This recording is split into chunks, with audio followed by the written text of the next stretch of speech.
Et voilà, on nous dit qu'on est en ligne. Et donc, je dis bonsoir à tous, bonsoir Grégoire, bonsoir Aphrodite, bonsoir à tous les spectateurs qui nous regardent et qui nous écoutent, que ce soit sur la page de la gauche anticapitaliste, de la gauche anticapitaliste Eno ou de la formation Léon Le Soil. D'emblée, je vous invite déjà, si vous n'avez pas encore fait, à vous abonner à la newsletter et à suivre les différentes pages Facebook. Et pour la vidéo ici, pour le live en cours, je vous invite à laisser les commentaires et les questions plutôt sur la page de la gauche anticapitaliste Eno.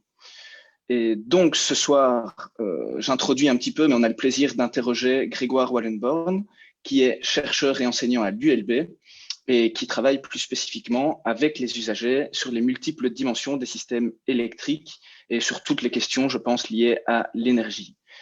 Ce soir, c'est Aphrodite et moi-même qui, nous, on n'est pas du tout experts, bien sûr, du dossier, mais c'est nous qui avons la lourde tâche de le questionner pour essayer sans doute de réfléchir aux enjeux, clarifier un petit peu ce projet donc de boucle du Hainaut, puisque je pense ne pas encore avoir prononcé le projet, et un projet qui est multidimensionnel avec des facteurs environnementaux, des questions sur la démocratie et bien sûr des questions plus techniques.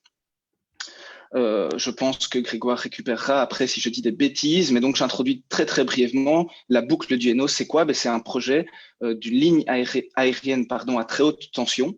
On parle de 380 kilovolts qui traverse dès lors 14 communes sur près de 85 kilomètres et qui se situe entre Courcelles et Havelgem. C'est Elia, qui est une entreprise privée d'utilité publique, qui est le gestionnaire du réseau électrique à haute tension en Belgique. Et c'est elle, bien sûr, qui est le porteur du projet, un projet qui était accepté en son temps par la ministre Margem. La réalisation de la boucle du Hainaut figure bien dans le programme de la coalition Vivaldi et dans la déclaration de politique régionale 2019 du gouvernement wallon. Ça, c'est une chose, mais bien sûr, face à ce projet, les populations concernées ne l'entendent pas de cette oreille et donc elles se manifestent. Les représentants d'Elia, par exemple, ont été chassés d'Écosine. Les bourgmestres, beaucoup d'entre eux demandent au gouvernement wallon de renoncer au projet. Et les collectifs citoyens qui ont fleuri un petit peu partout se sont réunis dans une association qui s'appelle Révolte et qui dénonce, elle, un fait accompli. Alors, tout l'enjeu, ça va être de voir un petit peu les arguments des uns et des autres, puisque pour Elia, la boucle est indispensable, elle est nécessaire, que ce soit pour éviter un blackout et pour amener, donc, enfin, on verra plus clairement, mais l'électricité des nouveaux parcs éoliens en mer du Nord est donc un projet nécessaire. Et pour Révolte, en revanche, ce n'est qu'un prétexte d'une entreprise privée, simplement un prétexte pour faire plus de business, plus d'argent et que la Belgique serve, disons, de plateforme au niveau électrique. Donc là, on en parle dans les derniers articles de presse, il y en a récemment, on en parle dans les médias, avec toujours ces deux dimensions. Est-ce que la boucle est nécessaire ou non? Et je vais donc peut-être essayer de poser une première question. D'abord, déjà, ne pas hésiter à revenir si j'ai dit des bêtises dans ma présentation. Et puis essayer peut-être de nous clarifier un petit peu le projet et de nous présenter les arguments avancés par Elia pour justifier son projet. Voilà, je ne sais pas si j'ai été clair, mais Grégoire, donc je te donne la parole et déjà, je te remercie. Merci beaucoup pour l'invitation et bonsoir à tout le monde. Alors effectivement, je vais peut-être partager mon écran, comme ça ce sera plus clair pour vous expliquer de quoi il s'agit. Donc dites-moi si vous voyez bien la carte que vous avez sous les yeux. Ça marche? Donc ici, on a le réseau tension donc, de 380 kilovolts en rouge. Hein, donc, ça, c'est en France. On a cet axe Anvers, Bruxelles, Charleroi, hein, avec les postes de Courcelles. Et puis, on a un autre axe qui va de Maastricht à Chaux, hein, en passant par Liège, etc. Et puis, la boucle dont on parle, en fait, elle va de Havelgem à Courcelles. Elle ferait quelque chose comme ça. Hein, donc, et donc, quand on voit ce plan, cette carte, c'est une carte, j'ai oublié de le dire, qui vient de ENTSO-E, hein, qui est l'association européenne des gestionnaires du réseau de transport d'électricité.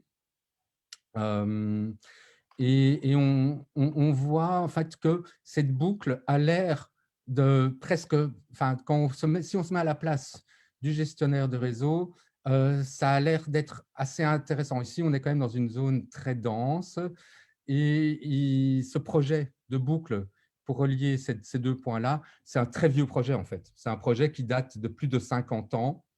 Au moment où on a construit le réseau 380 kV pour relier essentiellement les centrales nucléaires, qui sont une puissance gigantesque sur le réseau. C'est les plus plus gros producteurs en puissance sur le réseau. C'est de l'ordre de, disons, d'1 gigawatt. C'est un chiffre quand même peut-être intéressant à avoir en tête. Et cette boucle devrait transporter 6 gigawatts. Alors, quels sont les arguments d'Elia pour dire qu'elle est indispensable, outre que c'est un vieux projet? Eh bien, leurs arguments qui sont les suivants, c'est que ces réseaux ici, ces lignes ici, arrivent à saturation. En outre, on a déjà quelque chose, on a déjà un parc offshore éolien qui continue à se développer. On en aura un second chaque fois avec une puissance maximale de l'ordre de 2 gigawatts ou quelque chose comme ça.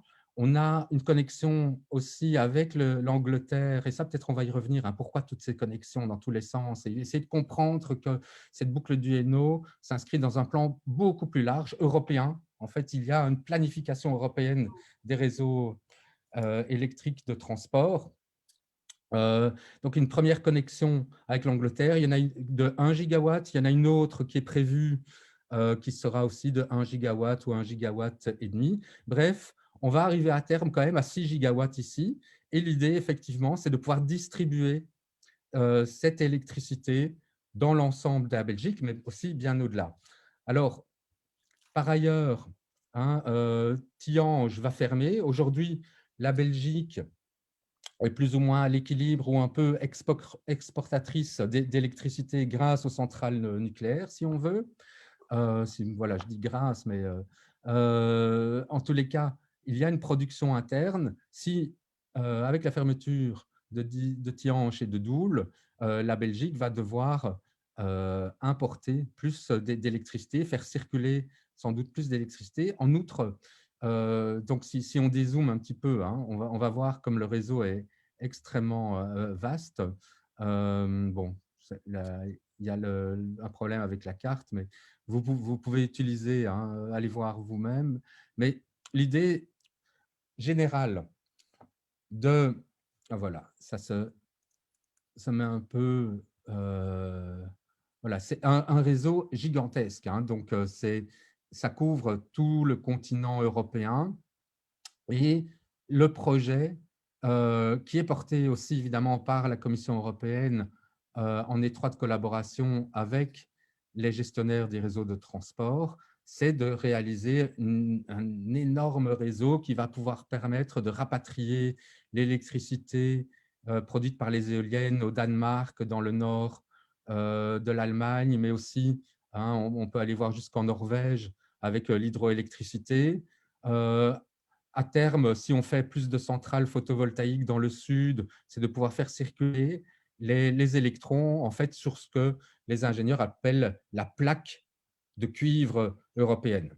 Et ça, l'idée, c'est de fluidifier au maximum tous ces courants électriques de telle sorte qu'on puisse faire un certain type de transition énergétique. Et je pense que la discussion devrait peut-être porter là-dessus. C'est quelle transition énergétique est finalement envisagée derrière tout ce réseau. Bon, je vais peut-être arrêter de partager mon écran. On peut y revenir si nécessaire.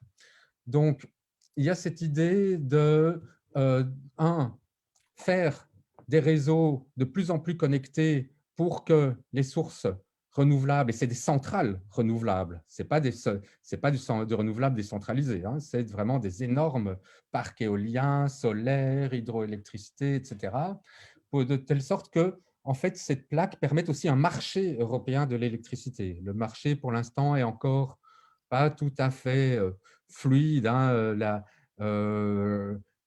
Disons qu'il répond mal aux critères néoclassiques d'un marché fluide et parfait.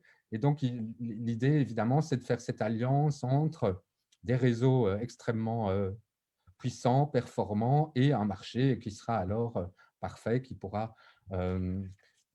créer la valeur qu'il faut pour tous ces opérateurs.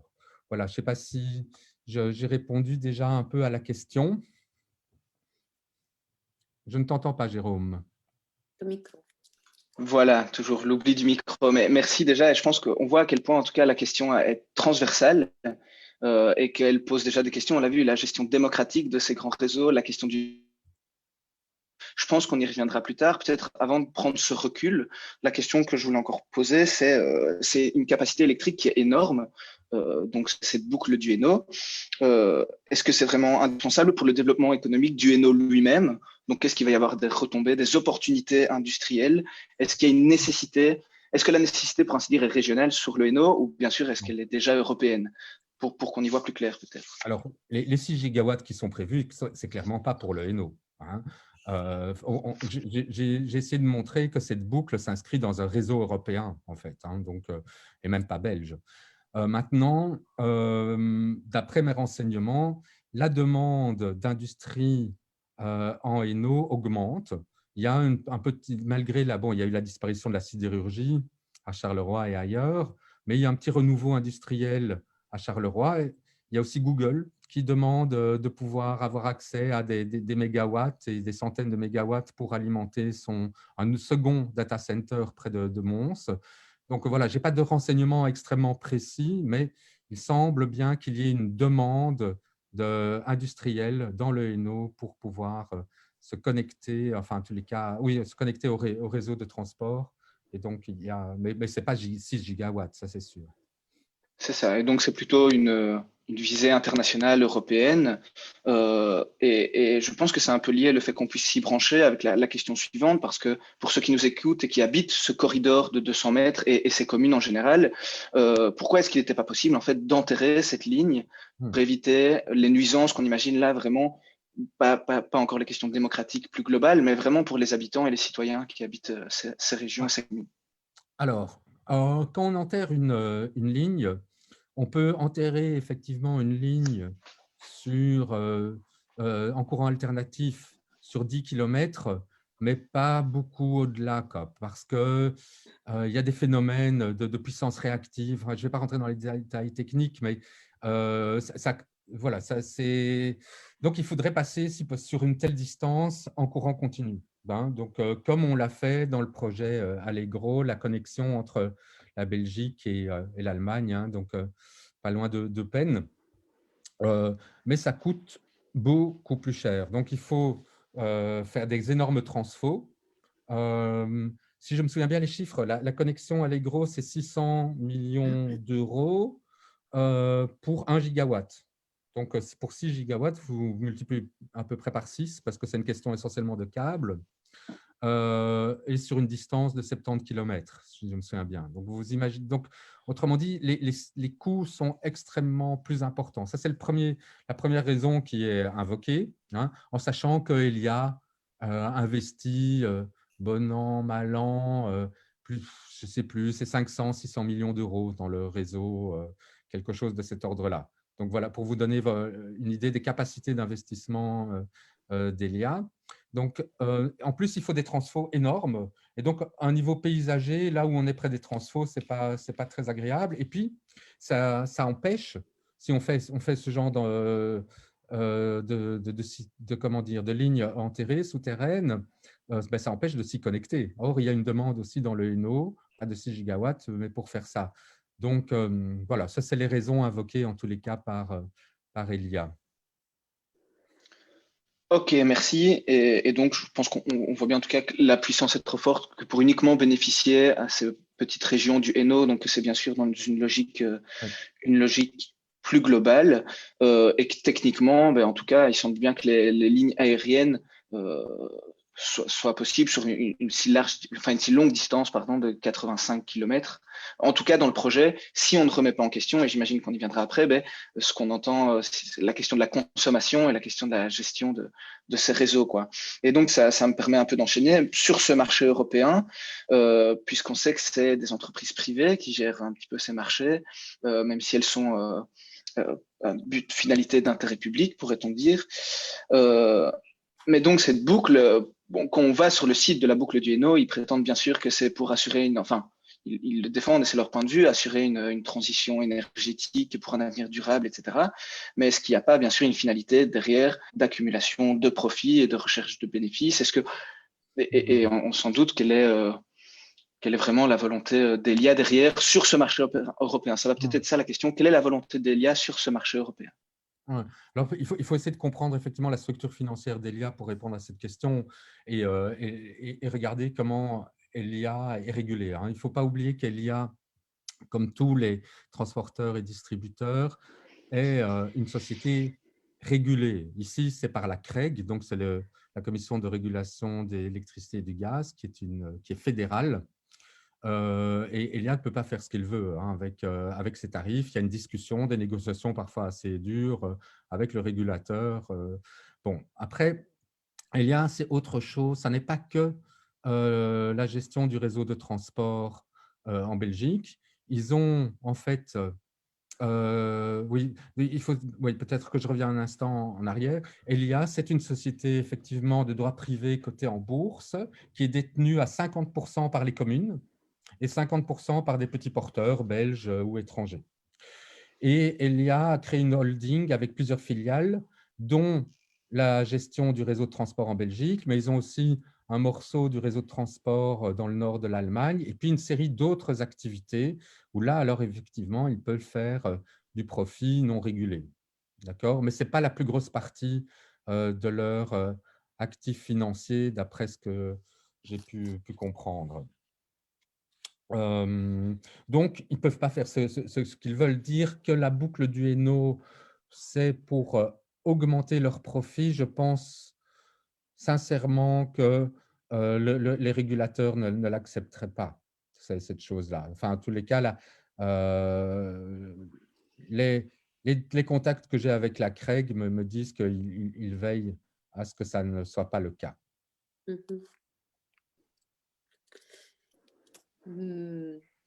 Bon, mais alors ça veut dire en fait que si ce n'est pas pour gagner plus d'argent, c'est comme tu nous as dit, ce qu'ils le soutiennent, c'est que sans ces réseaux, on risque peut-être de manquer d'électricité ou de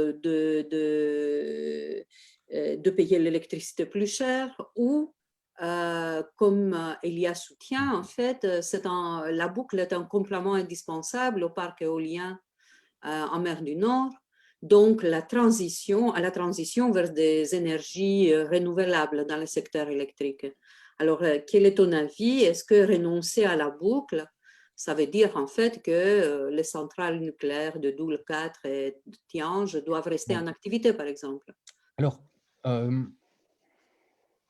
il faut bien comprendre que pour moi, comment dire, il y a deux grands modèles de transition énergétique qui s'affrontent, peut-être trois d'ailleurs, ça il faudrait voir, mais en tous les cas, s'il s'agit de réfléchir en termes de sources de production, aujourd'hui, Elia s'inscrit clairement dans ce qu'on appelle parfois la super smart grid européenne. Donc, avec l'idée qu'on va développer de nouvelles centrales électriques renouvelables, mais qui sont aussi variables. Les éoliennes ne produisent pas tout le temps, le photovoltaïque non plus. L'hydroélectricité, par contre, sert de stockage dans ce réseau, hein, donc les grands barrages qu'on peut retrouver dans les Alpes ou en Norvège.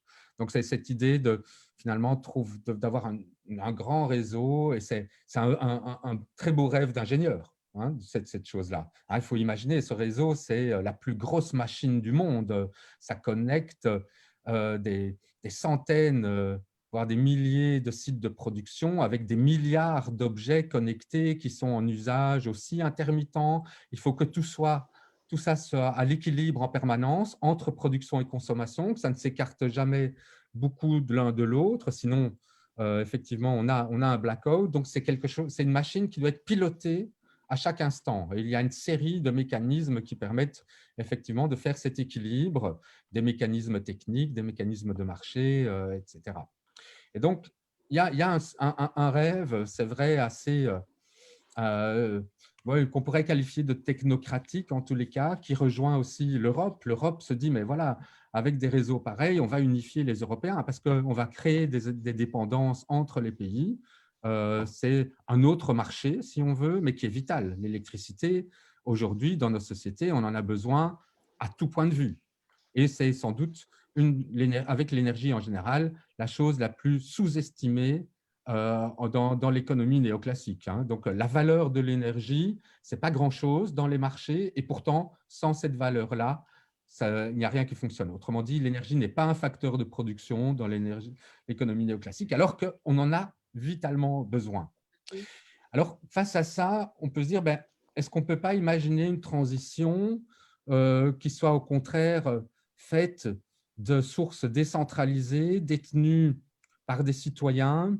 Il y a cette montée assez balbutiante et qui peut être problématique des communautés d'énergie, ce sur quoi je travaille aussi par ailleurs. Mais donc, avoir un réseau beaucoup plus décentralisé, où les usagers du réseau sont beaucoup plus proches des sources, finalement, avec aussi alors tout le problème de la variabilité des sources. Hein. Donc, moi, je suis évidemment pour aller vers 100% d'énergie renouvelable. Il faut le faire le plus vite possible. Mais il faut bien comprendre une chose, on n'y arrivera pas sans une réduction considérable de la consommation d'énergie ou d'électricité. Hein. Donc, on va se concentrer ici peut-être essentiellement sur l'électricité, mais on ne peut pas remplacer toute l'énergie que nous utilisons en Belgique aujourd'hui par des renouvelables. Si vous voulez, si vous prenez toute l'énergie, pas uniquement l'électricité, que nous consommons en Belgique, un petit calcul grossier vous montrera que ça veut dire qu'il faudrait recouvrir 15% du territoire belge en panneaux photovoltaïques ou environ 50% du territoire belge par des éoliennes terrestres.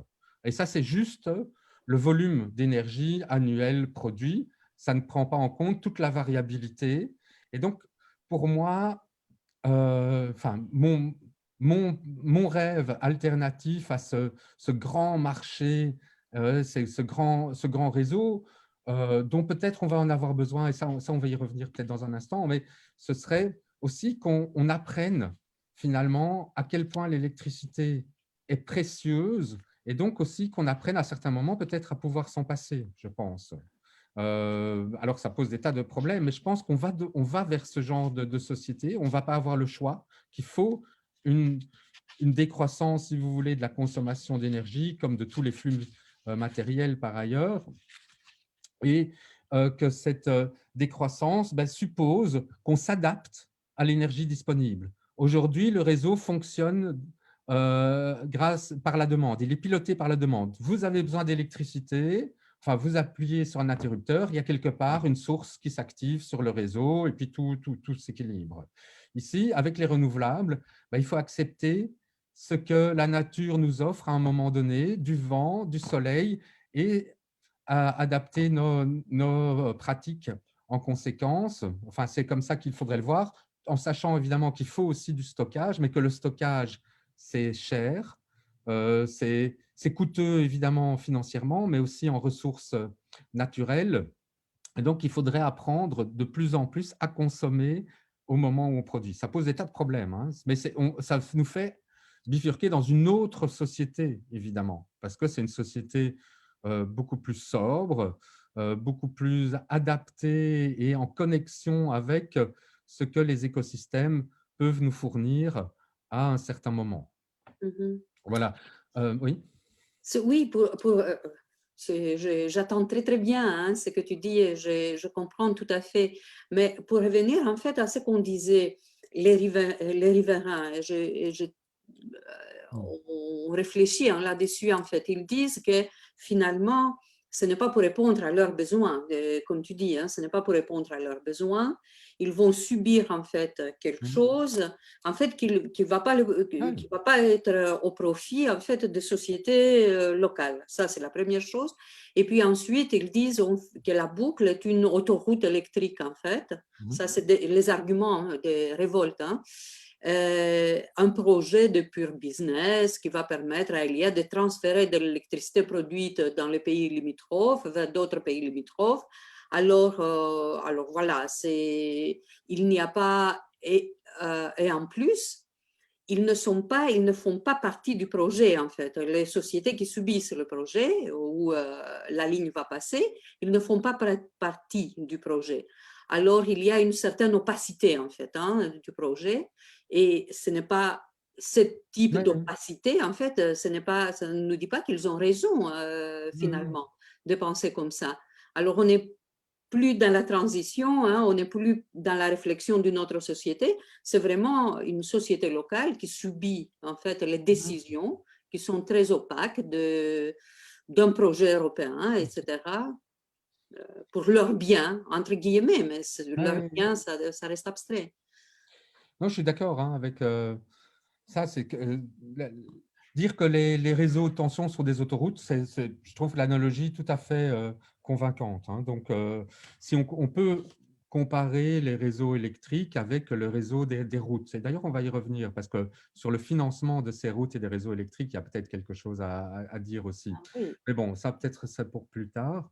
Mais donc, il y a une structure, il y a une hiérarchie, les autoroutes, les nationales, et puis les petites routes, etc. Donc, il y a une analogie à faire, certainement. Et aujourd'hui, on constate effectivement qu'il est, et c'est sans doute une bonne chose, hein, mais de plus en plus difficile de développer des grosses infrastructures qui passent à travers tout. Il y a de plus en plus de résistance aussi aux lignes aux tensions en Allemagne. Ils ont énormément de problèmes. L'installation d'éoliennes pose de plus en plus de difficultés également. Il y a une époque, il n'y a pas si longtemps, on traçait des lignes haute tension comme ça, des autoroutes à travers tout, et il y avait un peu de résistance, mais certainement pas aussi bien organisée qu'aujourd'hui. Alors, je pense que pour dépasser le NIMBY, hein, donc, c'est-à-dire pas dans mon jardin, alors qu'effectivement, tout le monde bénéficie aujourd'hui des services de l'électricité, il faudrait passer à ce que certains collègues appellent la résistance éclairée. Donc, plutôt que de considérer que des gens sur un territoire sont en train de lutter pour un NIMBY, c'est-à-dire non, je n'en veux pas, il s'agit, enfin, il y a une série de groupes comme ça qui commencent à s'intéresser, à devenir experts finalement de leur territoire, à comprendre vraiment de quoi il est question, pourquoi on veut leur imposer ces projets et à proposer des alternatives alors. Mais c'est eux qui s'emparent de ça et donc ils font de la résistance et c'est plus uniquement pour leur jardin, c'est vraiment pour un autre projet de société. Alors, et donc à ce moment-là, il est plus difficile de les accuser d'être simplement des petits égoïstes dans leur coin, etc. Mais ça demande un boulot monstrueux hein, de pouvoir s'élever comme ça. C'est beaucoup, beaucoup de boulot. Et c'est quoi les alternatives? Ben, je pense que voilà, j'essaie d'en dessiner l'une ou l'autre. Une chose que je n'ai pas dite quand même, parce qu'on a tendance, quand on parle d'électricité, à ne voir que les ménages. Les ménages, c'est 40% environ de la consommation d'électricité en Belgique. Hein. Donc, derrière ça, il y a quand même aussi les industries, les entreprises, tout le secteur tertiaire, etc. Et les industries, voilà, ont besoin aussi beaucoup d'électricité. Donc, je pense que le projet général de dire on n'a pas besoin de la boucle de Hainaut, c'est de se dire mais de quoi alors avons-nous besoin en termes électriques? Quels sont nos besoins actuels de repartir? Voilà, on a une époque où on parle beaucoup d'activités essentielles et non essentielles. Bon, on traite ça un peu à la légère ou un peu n'importe comment, de manière arbitraire, mais il y a une vraie bonne question, je pense, derrière. Et je pense que c'est toute une réflexion démocratique qu'il faudrait avoir derrière les besoins que nous considérons comme essentiels, y compris industriels, y compris dans les ménages, dans les commerces, etc. De quoi avons-nous vraiment besoin? Qu'est-ce qu'on peut vraiment réduire en termes de consommation? Comment est-ce qu'on peut ralentir aussi nos vies complètement folles et effrénées, parce que l'électricité, évidemment, participe à l'accélération de nos modes de vie. et que si on était capable de développer un autre plan, un plan alternatif à cette transition qui vient par le haut, mais une vraie transition qui vient par le bas, on ferait un grand pas. En sachant, néanmoins, parce que ça, je n'ai pas que des bonnes nouvelles, c'est que tout ce qui est infrastructure électrique, etc., consomme énormément de ressources minérales aujourd'hui, des dispositifs électroniques qui ne seront jamais recyclables, etc. Donc, comment on fait aussi des systèmes qui sont réparables et qui consomment beaucoup moins de ressources. Donc, la transition, pour moi, c'est un processus. Ce n'est pas quelque chose. On va arriver à un moment à 100% de renouvelables. Ça ne va pas se passer comme ça. C'est quelque chose qui se construit pas à pas le plus vite possible, où on s'adapte tout en réduisant nos besoins. Je pense que tu ouvres beaucoup de portes. Hein. On ne pourra pas toutes les visiter ou les ouvrir, évidemment, mais je retiens surtout en fait que quand on parle en fait de décroissance, tu as parlé de décroissance, ce n'est pas nécessairement en fait au niveau de la petite consommation des ménages qui parfois c'est très appauvri et on a aujourd'hui on vit en fait à une pauvreté énergétique hein, de plusieurs ménages. C'est surtout en fait au niveau aussi de l'activité économique et parfois l'activité économique n'est pas au profit non plus des sociétés locales. Alors, les accuser en fait que c'est seulement pour des raisons esthétiques en fait qu'ils font la résistance, c'est un petit peu un luxe quoi. Je garde ça.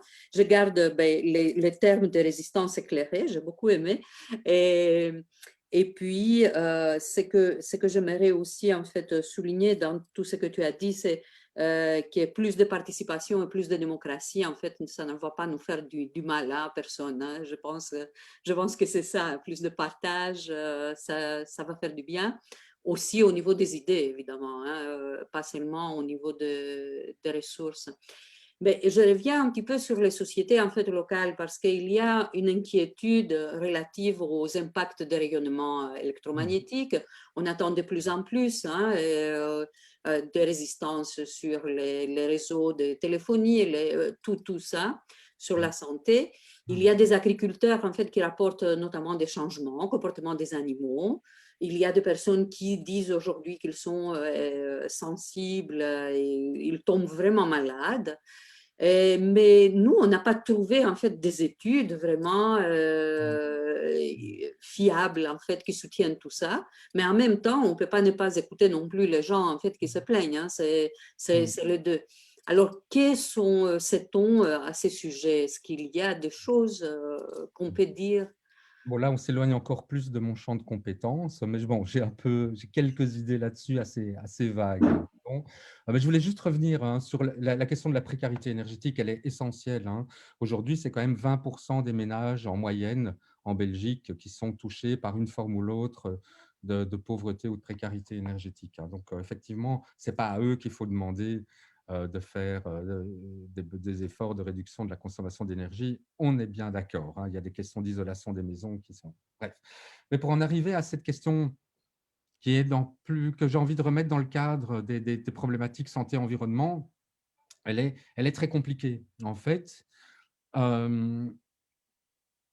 parce que, comment dire, ma petite expérience récente aussi sur la 5G, parce que j'ai dû regarder ce dossier d'assez près, montre qu'on a affaire souvent à deux types finalement de production de connaissances à propos de ces rapports entre santé et environnement. Donc sur les ondes, prenons les ondes ou prenons les rayonnements ou les champs induits des lignes haute tension.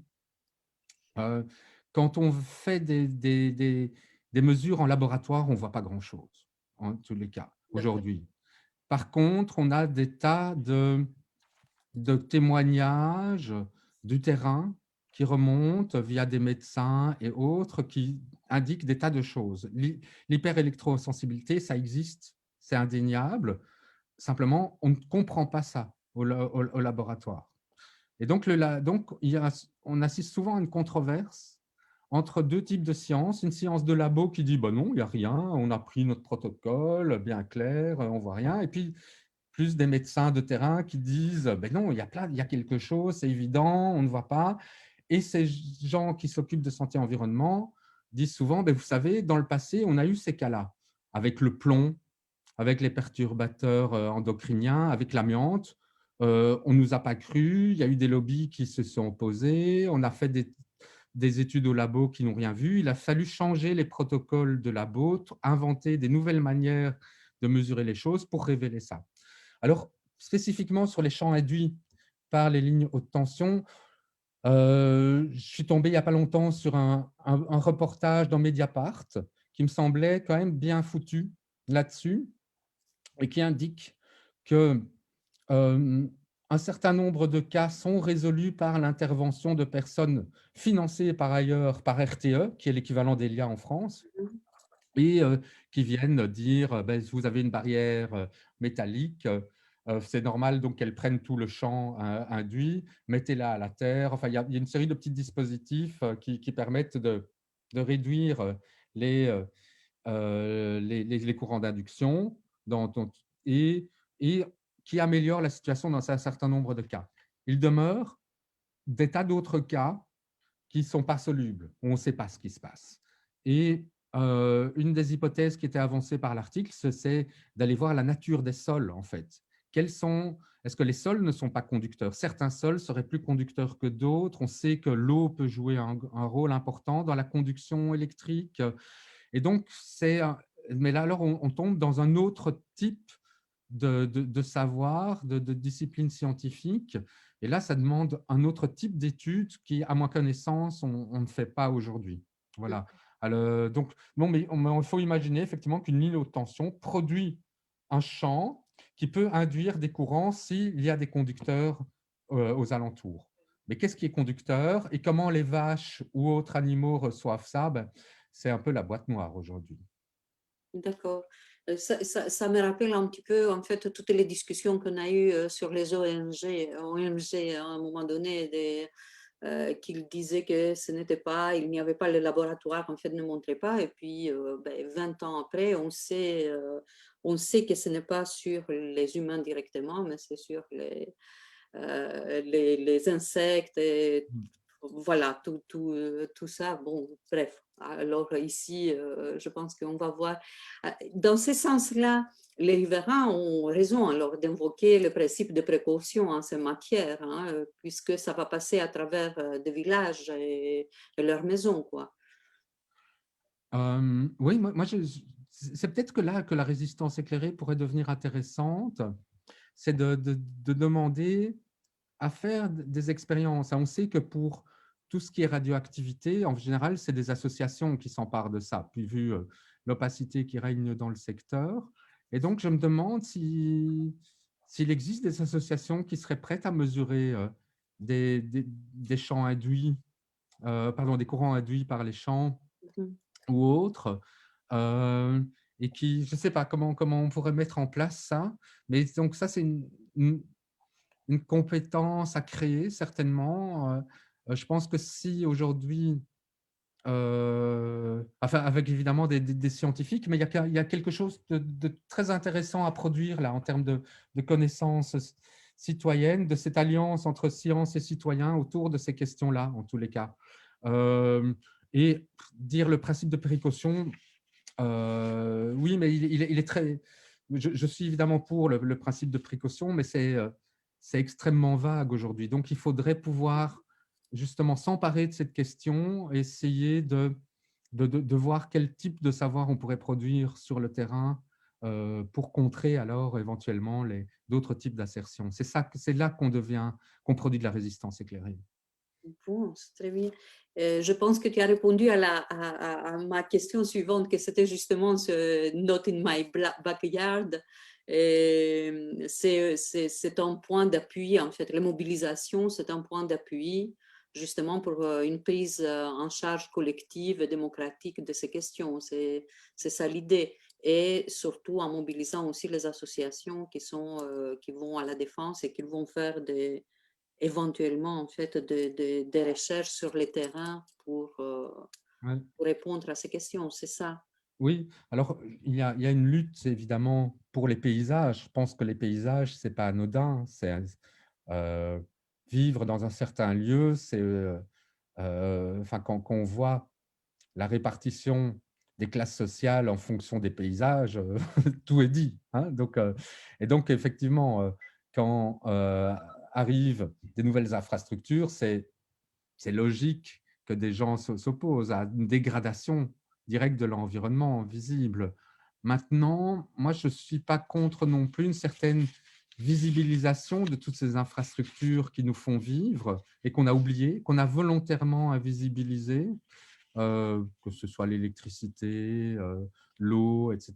Je trouve ça toujours remarquable quand on réouvre des voies d'eau qu'on avait voûtées, par exemple, enfin, qu'on rende visibles ces flux, ces matériels ou énergétiques qui nous irriguent sans cesse pour qu'on ait une perception plus fine, plus vive de ce que nous considérons comme nécessaire, voire indispensable à nos vies. Donc, mettre des éoliennes près de chez soi, ben oui, c'est se rappeler que ouais, on utilise de l'électricité, que l'électricité ne vient pas de nulle part. Alors, ça peut être désagréable pour certains, mais alors, enfin, quelle est l'alternative à ça? Euh, donc, mais peut-être qu'il y a comment dire, effectivement, des façons de créer des paysages de manière collective qui permettraient de leur attribuer de nouvelles significations, peut-être. Se dire, ben, si jamais il faut absolument qu'il y ait une ligne haute tension qui passe, et ça, je ne me positionne pas là-dessus, qu'est-ce que ça veut dire, cette ligne haute tension? Pourquoi elle est là? C'est quoi le sens? Est-ce qu'on peut lui attribuer un nouveau sens par rapport à ce que moi je vis dans ma vie quotidienne, ou bien c'est effectivement juste pour le business et donc ça ne me concerne pas. Ouais. Alors, on peut lutter contre les NIMBY en fait avec plus d'éducation, plus de connaissances, d'émancipation aussi de sociétés locales, plus d'information, Oui, peut-être de partage. oui, éducation, sensibilisation, c'est toujours pour moi des conséquences éventuelles de processus collectifs. C'est des Mm. citoyens qui s'emparent d'une question sur un territoire qui les concerne. C'est la manière à la fois comment dire, de faire apparaître des attachements et de créer de nouveaux types d'attachements à un territoire qui sont vraiment importants. Et dans le processus, effectivement, on apprend des tas de choses les uns des autres en allant voir ailleurs, on se sensibilise à une série de questions qui n'étaient pas apparentes. Donc, pour moi, dire que l'éducation et la sensibilisation doivent venir en amont, ça c'est quelque chose qui me plaît qu'à moi, enfin, qui ne me paraît pas très intéressant en tous les cas. Merci. Merci. Oui, je vais essayer de prendre le relais avec toutes ces belles discussions à la fois sur, je pense, la pollution visuelle, comme on pourrait l'appeler, et puis éventuellement les nuisances sur la santé. Je sais que moi j'avais lu et je trouvais ça assez intéressant de dire que finalement peut-être ce n'est pas aux citoyens à amener la preuve qu'il y a des nuisances sur la santé, mais que c'est plutôt à Elia à amener la preuve qu'il n'y en a pas. Là, je me demandais, et en même temps, j'entends que c'est contradictoire, peut-être avec cette idée que c'est aux citoyens à s'emparer eux-mêmes de ces questions. Et, euh, et voilà, c'était une petite chose sur laquelle tu pourras peut-être éclairer.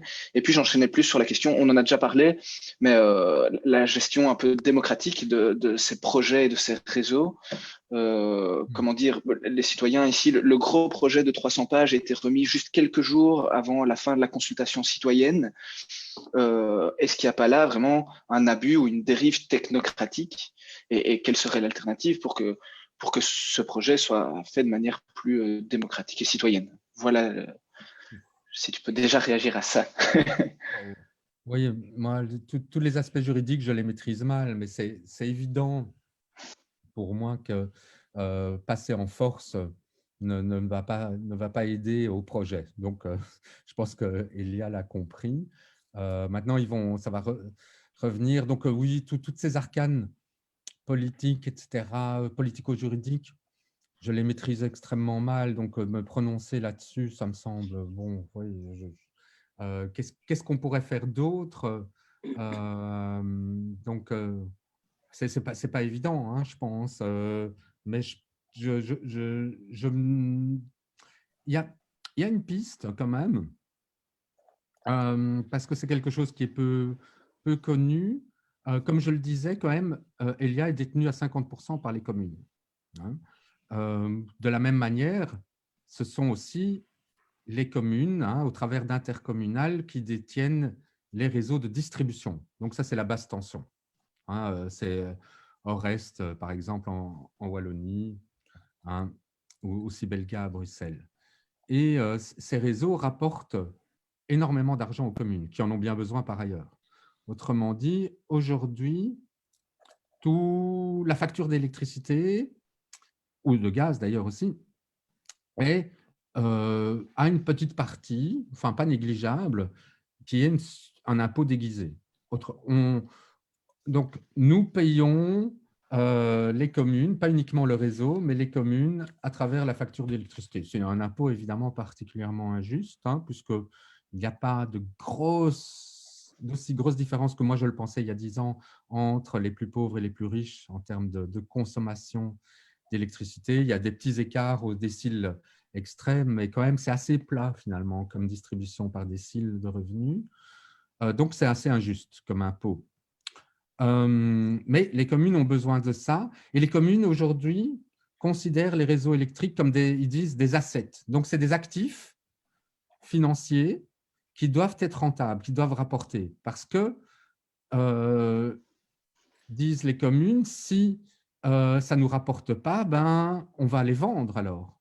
Ils pourraient les vendre au privé. C'est d'ailleurs ce qu'a voulu faire un gestionnaire de réseau de distribution en Flandre, à State Grid of China. Ils voulaient vendre une grosse partie de leurs actions et ça n'a pu être contré que parce que quelques activistes en Flandre se sont aperçus de la manœuvre, ont protesté et donc le gestionnaire de réseau de distribution a dû faire marche arrière. Mais c'est quelque chose évidemment d'assez hallucinant de se dire que des communes sont prêtes à vendre une infrastructure aussi stratégique. Et donc, une nouvelle perspective à donner, peut-être, ce serait de dire, mais les réseaux électriques, ce sont des biens communs. C'est pas quelque chose, c'est pas un actif financier qui doit être rentabilisé, c'est quelque chose de vital, d'essentiel, qui doit être géré comme un bien commun, un bien collectif, donc démocratiquement. Ça veut dire aussi que les représentants des communes dans les intercommunales et sociétés privées auxquelles ils délèguent la gestion soient formés et compétents pour comprendre ce que c'est l'électricité, soient prêts à mettre en débat toutes ces questions, puisqu'ils sont en fait aux manettes, ils sont aux manœuvres, mais de manière extrêmement passive. Les réseaux électriques sont des vaches à lait aujourd'hui pour les communes. Est-ce qu'on ne peut pas déjà faire pression alors sur les représentants à l'échelon communal pour dire, mais en fait, c'est à vous, c'est à nous, ces réseaux.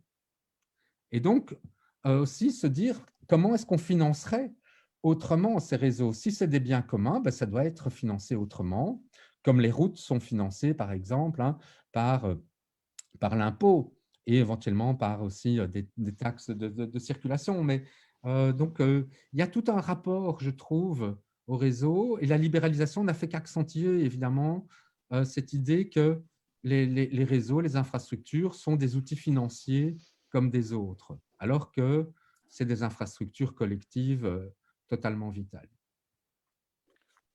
Ok, merci. On voit toujours cette gestion un petit peu démocratique et toute cette question parce que on y répond un peu, mais c'était un peu en lien avec ma question suivante.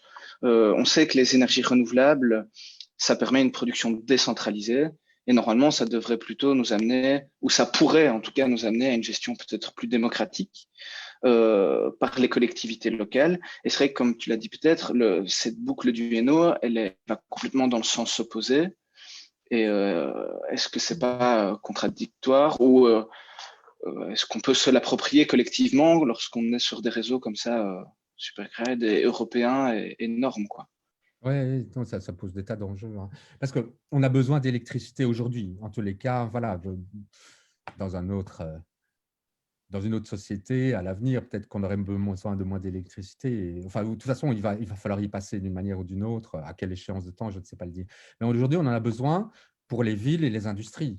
Les villes et les industries ne sont pas capables de se fournir en électricité avec des moyens juste décentralisés autour d'elles. Elles ont besoin d'alimentation qui vient d'ailleurs. Hein. Mais c'est la même chose pour aussi l'énergie des corps, l'alimentation. Tout ne peut pas être produit en ville. Donc, on est dans une société réticulaire.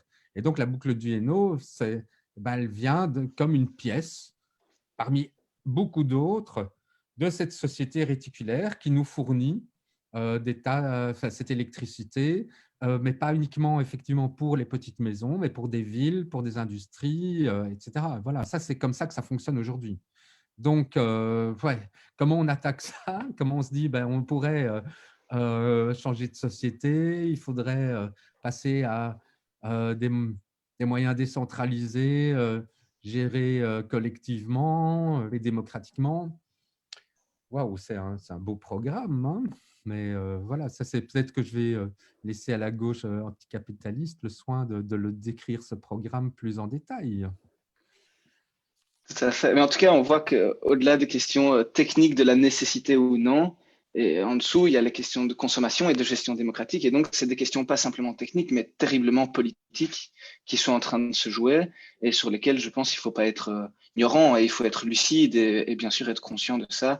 Et on voit bien, je pense, le millefeuille d'arguments à la fois pour les citoyens qui ont peur des nuisances visuelles, etc., mais aussi au niveau plus global, de quelle société on veut.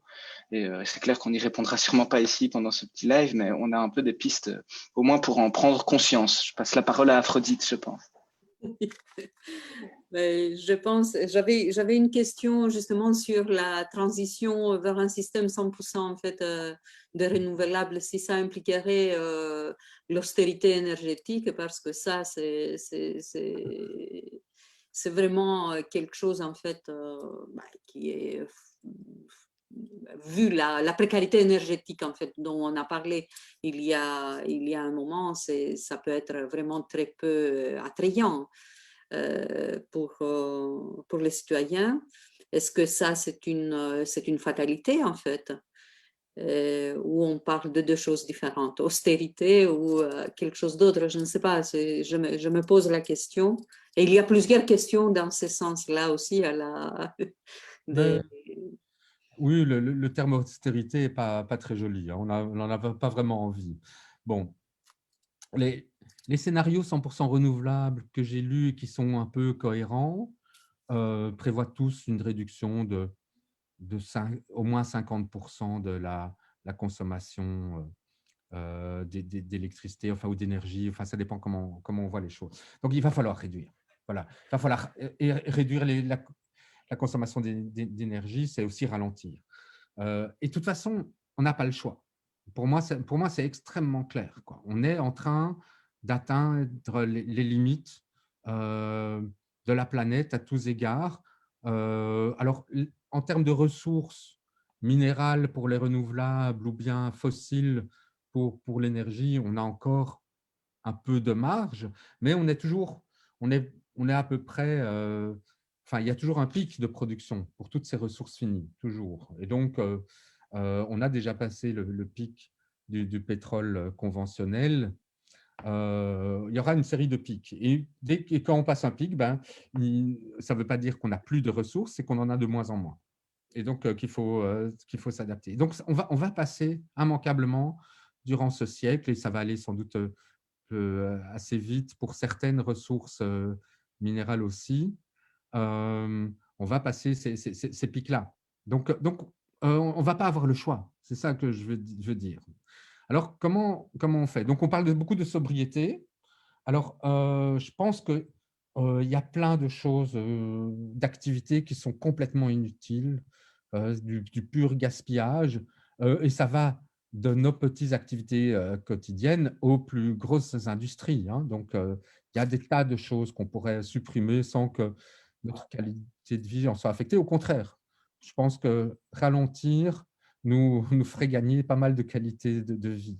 Alors, évidemment, ce n'est pas en moyenne qu'il faut faire ça, évidemment. Je pense qu'une option, ce serait, et ça, c'est pour prolonger l'idée de bien commun, il faut assurer un socle minimum d'accès aux ressources pour tout le monde. Et je pense, enfin moi, je plaide pour que ce socle, il soit gratuit. Donc, plutôt que le revenu de base ou l'allocation universelle qui continue à faire passer par le marché et tous les aléas que ça comporte, je pense qu'on pourrait décider collectivement quels sont les services de base essentiels et les rendre gratuits et les mettre hors marché. Voilà, ça, ce serait une manière d'assurer, je pense, cette transition énergétique beaucoup plus en douceur et arrêter des extravagances et les choses qui vont avoir de moins en moins de sens, qui vont être de moins en moins pertinentes. On voit bien, il y a une pression sociale qui commence à s'installer et qui va aller croissante contre des comportements et des usages complètement délirants, enfin qui vont devenir de plus en plus délirants aux yeux de la plupart des gens. Donc les normes sociales vont évoluer. Ben, comment est-ce qu'on pousse dans ce sens-là? Je pense que ça, on ne peut pas le faire individuellement, ça nécessite évidemment des discussions collectives. Et j'ajouterais, pour prolonger aussi ce que disait Jérôme, c'est que effectivement, aujourd'hui, on va dans un sens différent. Le Green New Deal européen, c'est du capitalisme vert, c'est clair. C'est l'idée qu'on va pouvoir continuer à développer les forces productives renouvelables, on fait juste une substitution des renouvelables aux fossiles et que tout va pouvoir continuer comme avant. Et ça, c'est complètement illusoire. C'est juste pour maintenir ce système moribond un peu plus longtemps en vie. Oui. Et ça nous amène à deux questions, en fait, qui découlent de ce que tu dis, mais qui ne sont pas les mêmes. Mais bon, je dois les poser. La première vient justement de tous ceux qui nous écoutent ici, qu'ils sont très inquiets, en fait, entre les liens entre les intérêts industriels, même locaux, hein, et la volonté de créer la boucle. Et aussi, quelqu'un donne l'exemple en fait de Liège, entre la collusion entre le milieu industriel et certains milieux politiques, et comment en fait ça influence justement les décisions en fait de plantation d'une ligne comme ça. Et tu as parlé de Google aussi. Qu'est-ce que ça implique en fait pour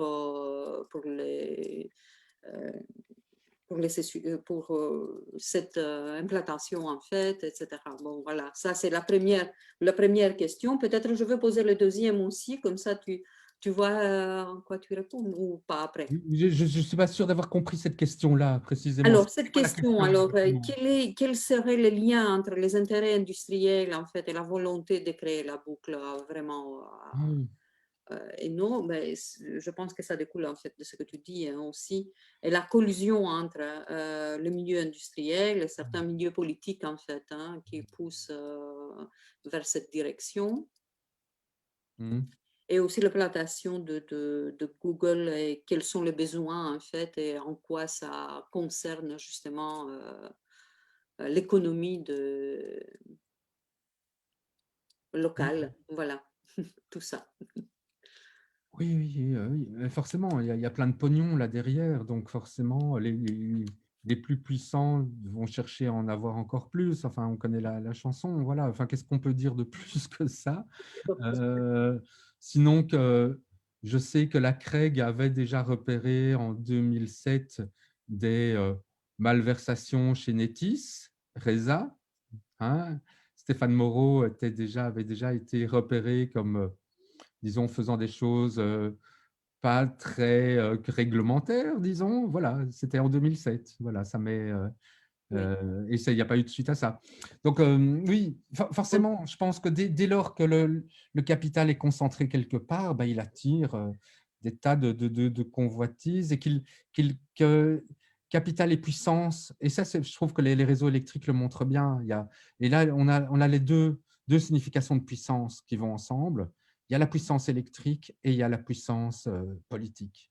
C'est-à-dire, la puissance énergétique, c'est aussi la capacité à transformer son environnement. C'est ça. On a une capacité physique à faire des choses. Et si on a le capital pour se munir de cette puissance électrique, ben voilà, on renforce forcément sa puissance politique. Voilà, il y a une dialectique entre les deux, c'est très clair, ça. Et tant qu'on est dans un système qui fait que les puissants peuvent être plus puissants via tous les infrastructures, et notamment par une préemption sur les infrastructures, ben, on a peu de chances de voir surgir une société véritablement démocratique. Bon, d'accord. Alors, on risque de revoir des scénarios en fait qu'on a vu déjà, c'est ça. Oui, mais je peux pas me prononcer sur le Hainaut, je connais rien, je sais pas. Enfin voilà, je vais pas commencer à faire à dire des choses. Enfin, j'en sais rien. Enfin, ben, c'est aux citoyens d'aller faire l'enquête. Tiens, voilà. S'ils estiment qu'il y a des choses louches, qu'ils aillent se renseigner, je pense que qu'il doit y avoir des voies. Enfin voilà, c'est aujourd'hui, je pense que c'est comment dire qu'on a besoin vraiment de gens concernés qui mènent les enquêtes eux-mêmes, parce qu'effectivement, ça va être compliqué de compter sur d'autres personnes qu'eux-mêmes, enfin, ou qu'ils créent des alliances avec d'autres qui seront intéressés. Je pense qu'il y a des journalistes qui seraient aussi extrêmement intéressés, certains en tous les cas. Bref, il y a, je pense, d'autres alliances à construire pour essayer déjà de savoir. Voilà, moi, je ne peux pas répondre à ces questions de collusion politique, j'en sais rien. Oui, c'était une question qui revient beaucoup dans le public, en fait. C'est pour ça que comme ça me paraissait en fait logique. Mais il y a aussi quelque chose qu'on nous rappelle ici, en fait, c'est une société privée avec un actionnariat majoritairement public. Et puis moi aussi, j'avais une question dans ce sens-là. Il y a une réalité, en fait, qu'on évoque très peu. L'énorme réseau de distribution du courant de basse tension est public. Alors, il appartient aux communes, en fait, via les intercommunales. Oui. Et cette situation ne constitue-t-elle pas un point d'appui, en fait, pour une autre politique énergétique, une politique publique basée sur la notion de bien commun? Et pourquoi les communes n'exploitent pas cette réalité, en fait? Il faut aller leur demander. Moi, non, mais vraiment, moi, je pense qu'il faudrait il y a des interpellations possibles dans les conseils communaux. Hein. Alors, bon, ceci dit, j'ai quelques éléments de réponse quand même. Hein. Mais voilà, comme je l'expliquais tout à l'heure, juste une petite correction. Elia est détenu à 50%. Je ne sais plus si c'est 50 ou 51% par les communes et le reste, mais bon, voilà. Mais effectivement, par contre, les réseaux de distribution, c'est 100% via des intercommunales qui, alors, confient la gestion à une société de droit privé à ce moment-là. D'accord? Vous voyez le mécanisme. Alors, pourquoi les communes s'intéressent si peu au réseau? Parce que ça leur rapporte énormément aujourd'hui. Elles ne vont pas aller toucher à la poule aux œufs d'or quand même. Hein. C'est leur vache sacrée. Donc, et puis, moi, ce que j'entends, mais ça, j'ai peur de vexer des gens, j'en sais rien, mais finalement, les mandataires communaux qui vont siéger dans ces intercommunales pour un peu surveiller les gestionnaires de réseau de distribution, ils n'ont pas forcément les meilleures compétences pour comprendre de quoi il s'agit, etc. Voilà, moi, c'est ce que j'ai entendu et on peut l'imaginer. Mais donc, si on veut changer ça et en faire un bien commun, une des options que moi, j'avais essayé d'un peu déjà réfléchir avec des échevins, c'est de se dire, mais les communes doivent pouvoir aussi, en tous les cas, s'y retrouver financièrement. En tous les cas, dans le cadre économique tel qu'il fonctionne aujourd'hui, comment les communes peuvent-elles lâcher cette vache à lait? Peut-être en devenant elles-mêmes producteurs dans des communautés d'énergie mixtes citoyens communes, par exemple. Et les communes assureraient de ce fait aussi une production minimale ou à coût réduit pour les gens que les clients protégés, des choses pareilles. Il y aurait moyen de faire des communes, des politiques beaucoup plus intéressantes. Et ça s'inscrit dans le grand mouvement de remunicipalisation des réseaux et de la production qu'on a vu pas mal en Allemagne. Dans certaines communes en Allemagne, mais bon, elles ne sont pas très nombreuses, hein, mais il y a même un conseil citoyen de l'énergie qui permet alors de décider des politiques, des orientations politiques et de la politique énergétique de la municipalité en question. Donc, autrement dit, comment est-ce qu'on pourrait impliquer les communes à s'intéresser à nouveau à cette question? Les communautés d'énergie qui posent des tas d'autres problèmes, hein, par ailleurs, mais c'est peut-être une voie parce qu'il y a des choses à faire très proches des citoyens et qui permettent de développer quand même des rentrées financières.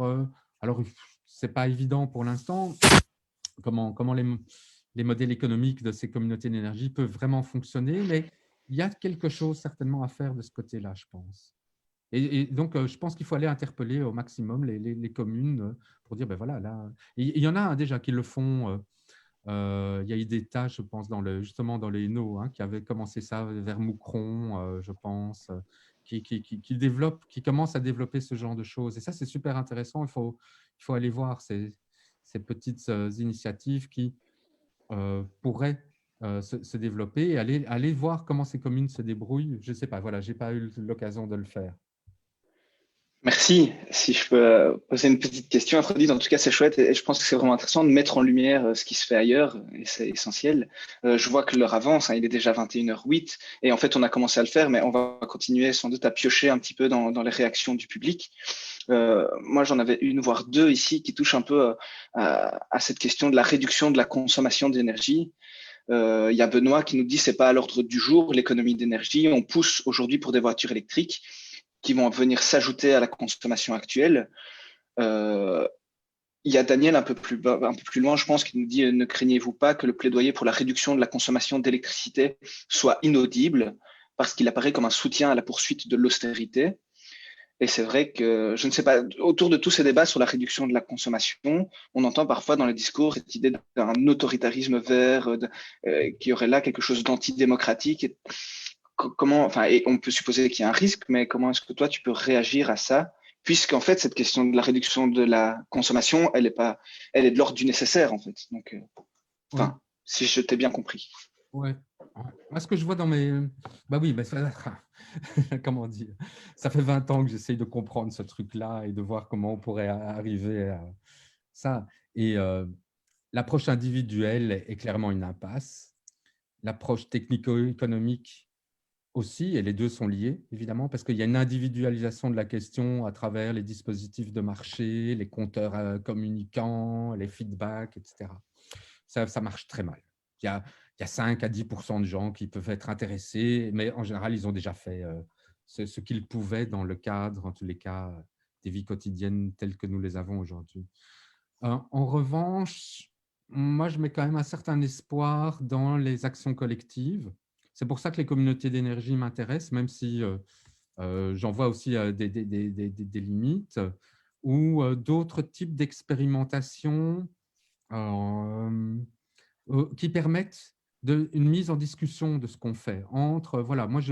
Et donc, ce n'est pas quelque chose qu'on impose, c'est « tiens, moi j'ai essayé… » Ça, j'ai quelques projets de recherche en cours là-dessus.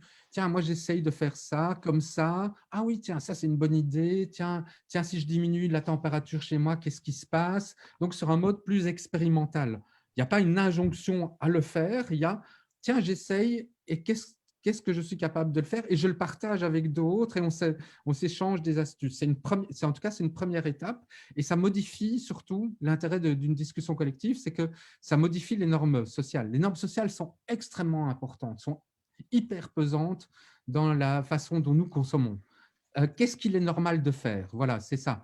Donc, et l'injonction écologiste, elle arrive en disant « Ah ben non, ce que vous faites, c'est pas normal. » Comment ça, c'est pas normal? Mais tu as vu tout ce que les autres font, et puis les Américains et les Chinois, etc. Et donc, s'il y a un discours comme ça qui arrive et qui pointe un individu, on arrive à une culpabilisation. Enfin, ça ne marche pas, évidemment, c'est évident. Et donc, il faut y aller par une modification des normes sociales, et ça se passe dans des discussions en groupe sur des expérimentations qu'on mène, sur les joies aussi que peuvent apporter certains petits trucs qu'on fait dans la vie quotidienne pour réduire, même si tout ça, évidemment, est complètement insuffisant. Si tout ça est nécessaire, mais ça permet de se mettre en mouvement. Et donc, véhicule électrique, évidemment, il est juste impossible que tout le monde, qu'on remplace tous les véhicules thermiques par des véhicules électriques. Ça, c'est juste impensable en termes de ressources, etc. Par contre, faire des petits véhicules électriques légers, partagés, pour les personnes qui en ont vraiment besoin.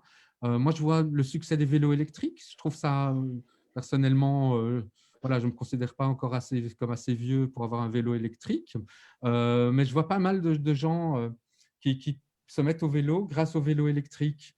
Je trouve ça, si c'est un vrai substitut à la bagnole, je trouve ça vraiment bien. Et parce que ça ne consomme pas grand-chose, un vélo électrique. Et en ville, c'est parfait. Bon, alors, il y a parfois un peu de pluie, mais on peut s'équiper en conséquence. Donc, c'est plutôt vers ce genre de choses-là, des choses légères qu'il faudrait aller, pas les véhicules électriques lourds tels qu'on les a aujourd'hui, en tous les cas. Merci. Si je peux reformuler vite fait, parce que la question me semble essentielle, et j'ai l'impression que souvent dans les discours, on dit l'écologie vient brider les libertés individuelles, etc.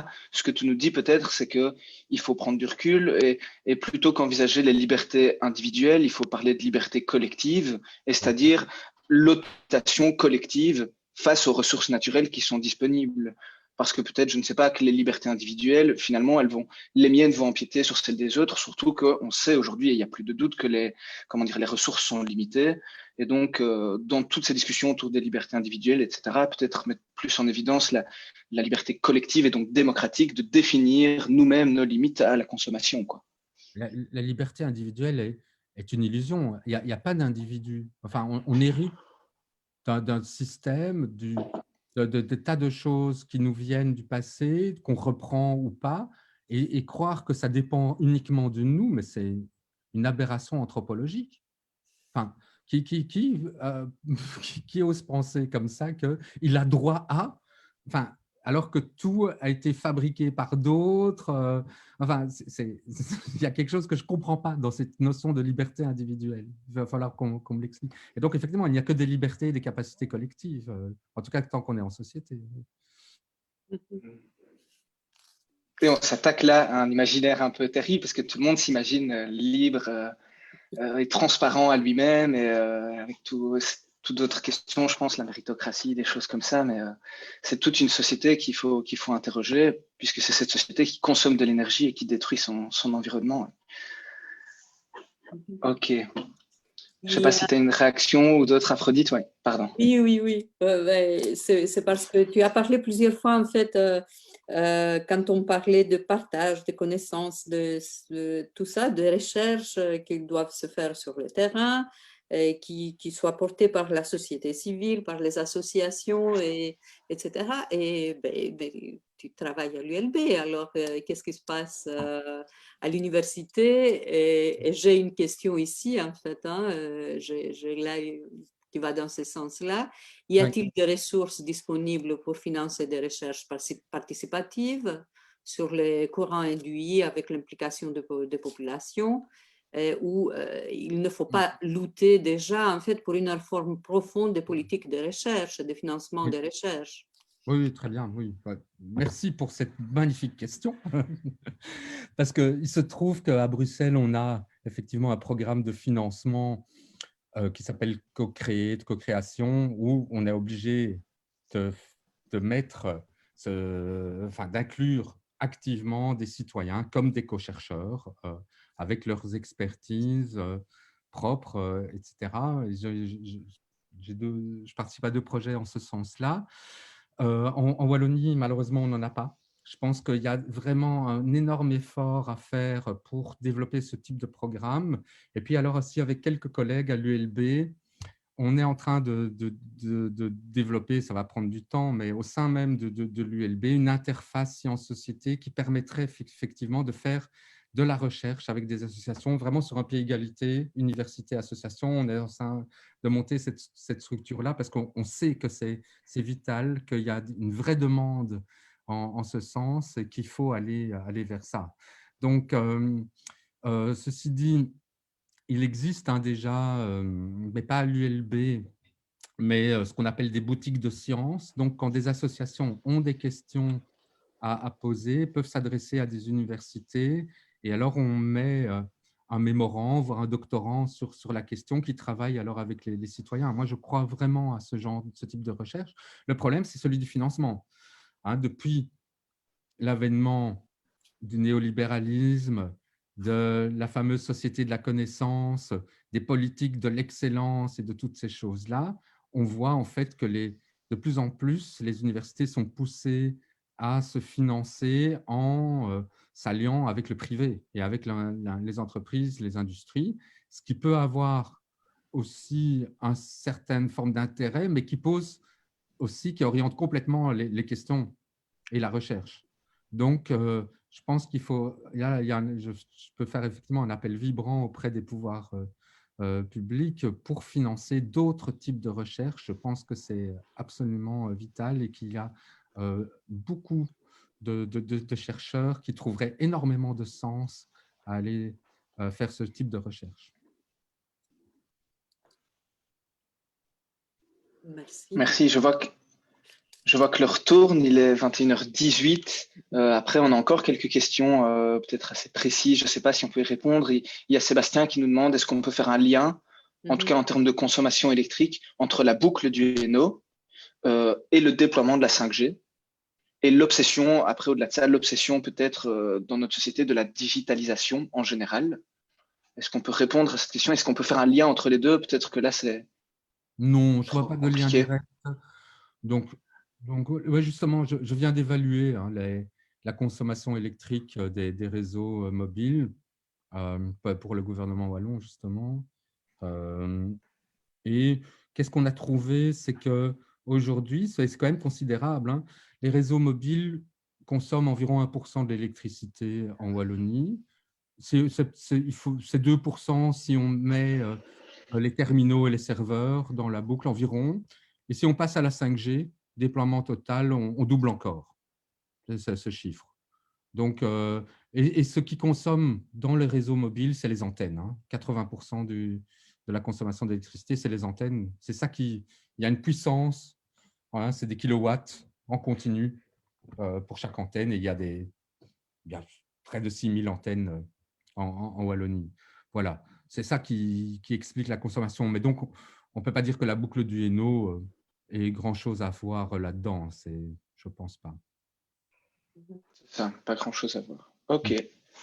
Donc, je ne vois pas de lien. Non. Okay. Ben, moi, c'est bon. Je vois les questions ici et c'est mon passé hippie, en fait. Alors, il y a une intervention ici. Au Népal, en fait, les citoyens élisent non seulement un conseil communal, mais aussi un conseil de l'eau. La gestion de l'eau est clé dans ce pays, mais j'imagine dans notre pays aussi, parce que moi, quand j'ai attendu la première fois que la Belgique a un problème d'eau, je viens de Grèce, alors j'étais vraiment, vraiment étonnée. Alors, n'est-ce pas un exemple dont on pourrait s'inspirer, en fait? Eh bien voilà les citoyens qui m'apprennent des choses. J'adore ça. Je ne sais pas comment se passe la gestion de l'eau en Wallonie, comment fonctionne ce conseil des usagers. Mais effectivement, si toutes les sources d'inspiration sont bonnes à prendre. Est-ce qu'il y en a d'autres sources d'inspiration ou d'autres expériences en fait de type résistance éclairée ou communauté d'énergie en fait à ta connaissance?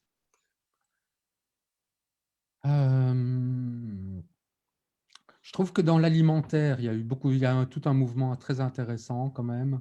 On a commencé par l'alimentaire parce que c'est beaucoup plus facile, c'est beaucoup moins technique. Un petit lopin de terre et c'est parti. Et donc, il y a peut-être des analogies à intéresser entre les réseaux alimentaires et les réseaux d'énergie. Mais là, il y a tout un mouvement de gazap, de coopératives, de liens entre des mangeurs et des producteurs, etc. Donc là, je trouve que ce serait intéressant de voir dans quelle mesure ces gens qui se sont déjà organisés, voir qui c'est, parce que bon, je crains qu'on retrouve toujours un peu les mêmes, mais dans quelle mesure ces personnes-là peuvent pas aussi passer le pas vers des communautés d'énergie. C'est peut-être, en tous les cas, il y a pas mal, il y a pas mal de choses du côté alimentaire à aller voir, je pense, hein, quand on parle de ceinture verte et tout ça. C'est avec évidemment des choses beaucoup plus sensuelles, qui est le rapport à la terre, des formes de, de régénération aussi du vivant à travers ce type d'agriculture qu'on peut avoir, qui est un peu différent évidemment que de l'énergie. Bon, ça, ce serait une piste, je trouve, à explorer. Moi, je pense qu'il faut aller voir hors institution aussi, je pense. Enfin, là, évidemment, quand on a des grosses infrastructures comme l'eau et l'électricité, c'est compliqué, mais redémarrer à un niveau local, en tous les cas, de voir ce qu'il y a moyen de faire, effectivement, collectivement, au niveau locaux. Et les communautés d'énergie, parce que les coopératives énergétiques, c'est quand même aujourd'hui avant tout des gens qui investissent parce que c'est… alors, il y a toujours les premiers qui sont convaincus qu'il faut sortir la production des griffes du marché, ou en tous les cas faire un modèle beaucoup plus coopératif. Et puis, ceux qui suivent se disent, ben voilà, c'est un placement boursier de bon père de famille d'une certaine manière. Ça rapporte peut-être moins, mais en même temps, voilà, je contribue gentiment à la transition énergétique. Donc, les coopératives, il y a que des choses à aller chercher. Il y a des coopératives aussi qui sont des coopératives de façade, hein, détenues par en fait les gros producteurs. Donc, il y a de tout hein, aussi dans les coopératives. Mais tout le mouvement coopératif serait intéressant peut-être à analyser, et pas uniquement énergie ou alimentation d'ailleurs. Est-ce qu'il y aurait d'autres comme pistes d'inspiration? Je ne sais pas hein, si vous en avez d'autres. Je ne suis pas le seul à… C'est toujours un exercice délicat d'être mis là sur la sellette. Et j'imagine qu'il y a plein d'autres idées et que ce serait plus chouette d'avoir une discussion ouverte à ce sujet. Oui, on va la faire sûrement, pas avec Zoom, hein. Ouais. Mais en présentiel. Ouais, ce serait chouette ça. Ce serait chouette. Mais je crois qu'on arrive tout doucement au bout. Moi, j'avais peut-être quand même une toute dernière question, si Aphrodite est d'accord, sauf si tu en as d'autres. Mais je vois qu'il est 21h25. Mais c'est parce qu'on a fait qu'il évoquait peut-être la question du nucléaire, et Delphine nous dit il faut des énergies renouvelables accompagnées de quelque chose de stable et solide. Alors, elle ne parle pas ici du nucléaire, bien sûr. C'est peut-être moi qui projette, et voilà, donc je ne fais pas dire à Delphine ce qu'elle n'a pas dit. Mais toi, tu nous as parlé de scénarios 100% renouvelables, et dans quelle mesure est-ce que c'est possible? Et dans quelle mesure les arguments qui nous disent c'est pas possible et il faut du stable puisque le renouvelable est trop variable sont recevables comme argument? Ça n'est possible que s'il y a, hein, je vais me répéter, réduction de la Oui. consommation d'électricité et aussi du stockage. Mais pas trop de stockage parce que c'est quand même peu en ressources. Et puis, une adaptation de nos pratiques quotidiennes, mais aussi productives, à cette énergie disponible. Et donc, une piste que j'aimerais bien explorer, peut-être que je vais avoir l'occasion bientôt de la discuter avec des syndicats, c'est dans le cadre d'une réduction du temps de travail, se dire que, enfin, est-ce qu'on est prêt en tant que travailleur à effectivement avoir, comment dire, négocier cette réduction de temps de travail, mais cette réduction de temps de travail serait comptabilisée de manière annuelle, avec des limites évidemment hebdomadaires, on ne dépasserait pas les limites, et avec des formes donc de flexibilité qui permettrait d'adapter la production à l'énergie disponible finalement. Et donc, je ne sais pas, hein, c'est une proposition. Moi, je n'ai pas de réponse. J'ai envie de discuter de ça. Et donc, c'est ça, la stabilité, c'est quoi en fait? Pourquoi on a besoin de stabilité? Parce qu'on est dans des rythmes sociaux extrêmement répétitifs, toujours les mêmes. Hein. Quand vous regardez les courbes de charge sur le réseau électrique, c'est extrêmement prévisible selon le jour de la semaine, selon la saison, etc.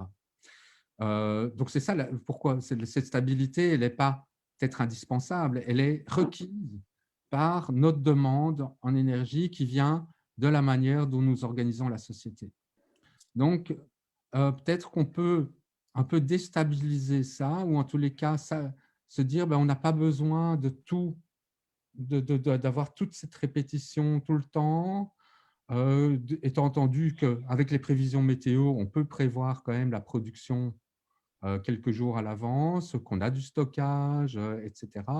Et donc, pouvoir hiérarchiser les activités en essentielles, indispensables, utiles, et puis alors superflues. Voilà, quand on a des surplus, on fait la fête, quoi, tout simplement.